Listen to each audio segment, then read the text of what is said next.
Қан қысымыңыз көтерілген кезде бірден бірнеше таблетке ішесіз бе? Немесе интернеттен көрген дәріні тілдің астына саласыз ба? Мұндай әрекеттер кейде қан қысымының өзінен де қауіпті болуы мүмкін. Сәлеметсіздер ме? Мен дәрігер Гүлдана Жанәліқызы, кардиолог және жалпы тәжірибелік дәрігермін. Бүгін қан қысымы көтерілген кезде адамдар жиі жіберетін 5 маңызды қате туралы айтамын. Сонымен бірге қандай жағдайда үйде бақылауға болады, ал қашан дереу жедел жәрдем шақыру керектігін түсіндіремін. Қан қысымын дұрыс өлшемеу, яғни бірінші қате. Адам басы ауырған кезде аура салысымен жүріп келе жатып, немесе сөйлеп отырып қан қысымын өлшейді. Бірінші көрсеткіш жоғары шықса, бірден қорқып кетеді. Бірақ өлшеу дұрыс болмаса, нәтиже де нақты болмайды. Қан қысымын өлшер алдында кемінде 5 минут тыныш отырыңыз. Арқаңыз орындыққа тіреліп, екі иығыңыз еденде тұру керек. Аяқтарыңызды айқастырмай, қолыңызды үстелге қойып, манжетті киімнің сыртына емес, жалаңаш қолға тағыңыз. Қол жүрек деңгейінде болуы керек. Өлшеу кезінде сөйлемеңіз және телефонға қарамаңыз. Кофе ішкеннен кейін, темекі шеккеннен кейін, немесе физикалық жаттығудан кейін кемінде 30 минут өткені дұрыс. Бір рет өлшеп қана қорытынды жасамаңыз. 1 минут үзілістен тағы бір рет өлшеп, екі нәтижені жазып қойыңыз. Екінші қателік үрейленіп өз бетінше дәріні қабылдау.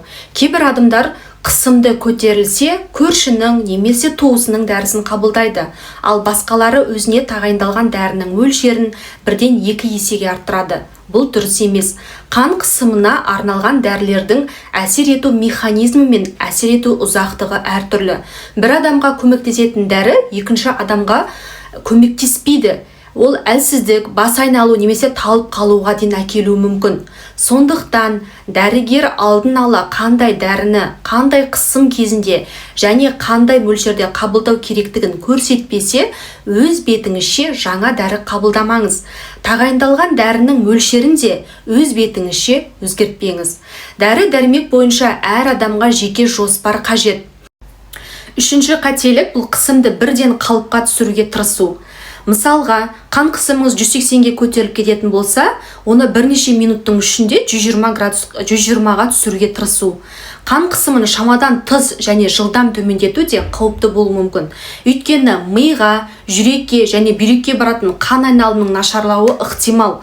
Сондықтан мақсат көрсеткішті кез келген жолмен дереу қалыпқа түсіру емес, алдымен тыныш отырыңыз, қысымды дұрыс әдісмен қайта өлшеңіз. Бұрын дәрігер берген жеке жоспарыңыз болса, сол жоспарды орындаңыз. Қысым жоғары күйінде сақталса, дәрігермен байланысыңыз. Бір мезетте бірнеше түрлі дәріні қабылдап, қысымды түсіруге болмайды. Төртінші қате қауіпті белгілер кезінде ол күтіп отыру. Егер қан қысымыңыз 180-нен жоғары немесе төменгі қысым 120-дан жоғары болса, 1 минуттан кейін қайтадан өлшеңіз.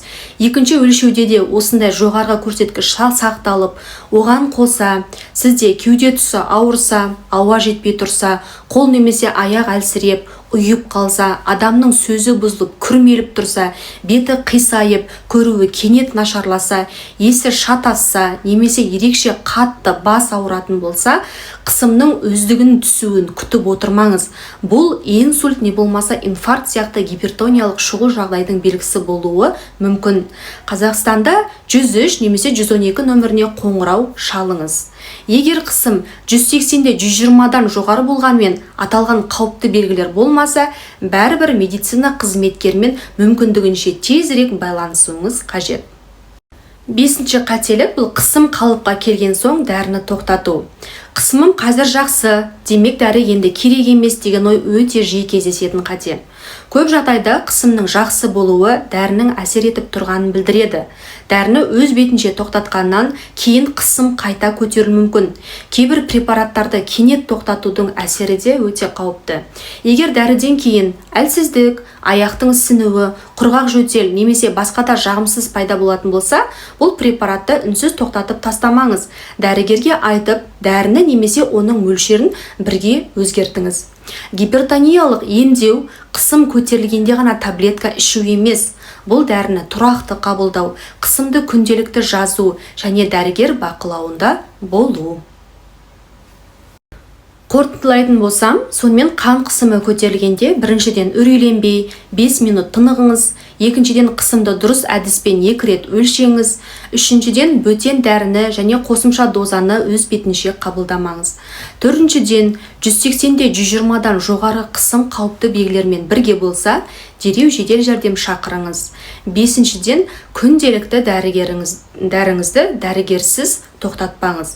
Бұл видео жалпы ақпарат үшін беріледі және дәрігердің жене кеңесін алмастырмайды. Осындай пайдалы медициналық ақпаратты жіберіп алмау үшін арнама жазылып, видеоны жақындарыңызға бөлісіңіз.